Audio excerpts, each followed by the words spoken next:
ప్రతిగా ప్రాణము పెట్టిన దేవా,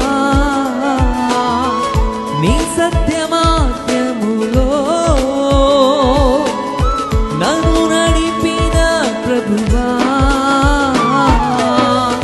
నీ కృపచేత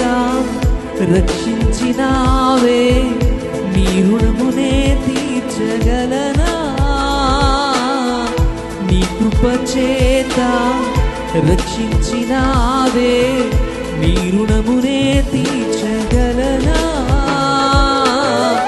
ఎనలేని ప్రేమ నా పైన చూపి నీ వారసునిగా చేసినావు, ఎనలేని ప్రేమ నా పైన చూపి నీ వారసునిగా